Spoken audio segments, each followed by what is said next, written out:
Hello అండి, welcome to SS వంటలు ఎండ పూజలు. ఈరోజు వీడియో వచ్చేసి మిల్లెట్స్ పాయసం అండి, ఊదల పాయసం. ఈ శ్రావణ మాసం స్పెషల్గా ఈ విధంగా అమ్మవారికి చేసి నైవేద్యంగా పెట్టారనుకో ఎంతో ఇష్టంగా అమ్మవారు తినేస్తుంది. అంత హెల్దీ పాయసము. ఇది ఎలా ఏంటి దీని వివరాలన్నీ ఇప్పుడు చూసేద్దాం. దానికోసం నేను ఊదలు ఒక సగం కప్పు ఊదలు తీసుకున్నానండి. మన మిల్లెట్స్లో ఊదలు ఉంటాయి కదా, అవి ఒక సగం కప్పు తీసుకున్నాను. ఇలా ఒక గిన్నెలో సగం కప్పు ఊదలు వేసేసుకొని మనం కొన్ని వాటర్ పోసేసుకొని దీన్ని మంచిగా శుభ్రంగా కడిగేసుకోవాలి. ఇలా కడిగిన తర్వాత సగం కప్పు ఊదలకు ఒక కప్పు వాటర్ పోసేసుకొని ఒక గంటను నానబెట్టుకోవాలి. మనకు టైం లేదంటే హాఫ్ అన్ అవర్ అయినా నానబెట్టుకోవాలి. ఇలా నానబెట్టుకున్న తర్వాత దీన్ని ఇప్పుడు ఒక గిన్నెలోకి వాటర్తో పాటు పోసేసుకొని మరొక కప్పు వాటర్ పోసేసుకోవాలి. అంటే సగం కప్పుకు 2 కప్పుల వాటర్ అన్నట్టు. దీన్ని ఇప్పుడు స్టవ్ మీద పెట్టేసి ఉడికించుకుందాం. ఇలా మూత పెట్టేసి ఉడికించుకొని ఇది ఉడికేలోపు ఒక కప్పు బెల్లం తీసుకోవాలి వేరే గిన్నెలో. దాంట్లో ఒక కప్పు వాటర్ పోసేసుకోవాలి. దీన్ని ఇప్పుడు స్టవ్ మీద పెట్టేసుకుందాం. అంటే సగం కప్పు ఊదలకు ఒక కప్పు బెల్లం పడుతుంది. దీన్ని ఒకసారి చూద్దామండి. ఇలా ఉడుకుతున్నప్పుడు సిమ్లో పెట్టేసుకొని ఒకసారి కలుపుకోవాలి. అంటే ఇంకొంచెం వాటర్ ఉన్నాయి కదా, మళ్ళీ ఒకసారి కలిపేసుకొని మూత పెట్టేసుకొని ఉడకనిద్దాం. ఇప్పుడు బెల్లం మనకు ఎంతవరకు కరిగిందో చూసేద్దాం. బెల్లాన్ని పాకం అవసరం లేదు, ఈ విధంగా కరిగించుకుంటే సరిపోతుంది.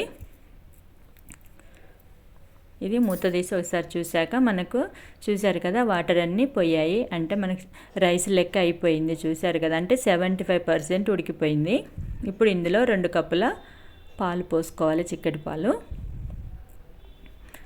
ఉండలు లేకుండా మొత్తాన్ని మంచిగా కలుపుకొని సిమ్లోనే పెట్టేసుకొని దీన్ని ఇంకొక 5 మినిట్స్ ఉడికించుకోవాలి.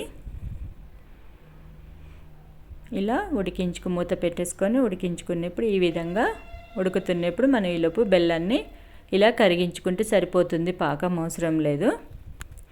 ఇలా కరిగాక దీన్ని స్టవ్ బంద్ చేసి పక్కన పెట్టేసుకుందాం.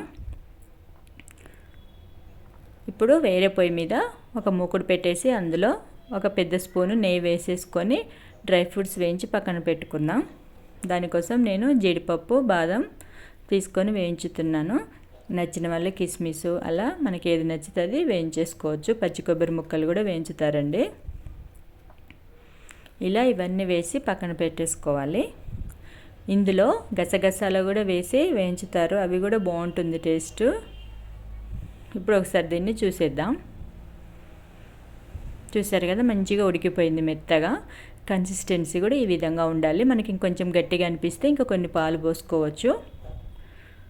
ఇందులో వేయించిన డ్రై ఫ్రూట్స్ అదేవిధంగా నెయ్యి కూడా ఇందులో వేసేసుకొని ఒకసారి కలుపుకోవాలి. ఇలా నెయ్యి మొత్తాన్ని వేసేసుకొని ఒకసారి కలిపేసుకోవాలి. ఇలా మొత్తం కలుపుకున్నాక ఇప్పుడు చివరిలో మనం ఇందాక కరిగించి పెట్టుకున్న బెల్లం వాటర్ ఉన్నాయి కదా, అవి ఇందులో పోసేసుకుందాం. ఇలా బెల్లాన్ని డైరెక్ట్గా కాకుండా ఈ విధంగా కరిగించుకొని వాటర్ పోసేసుకుంటే మనకు పాలు అనేది విరిగిపోవు. ఇది మనకు ఒక చిట్కా కింద కూడా ఉపయోగపడుతుంది. ఏ పాయసానికైనా ఈ విధంగా కరగబెట్టి పోసుకుంటండి పాలు అనేది విరిగిపోవు. ఈ విధంగా మొత్తం ఒకసారి కలిపేసుకోవాలి.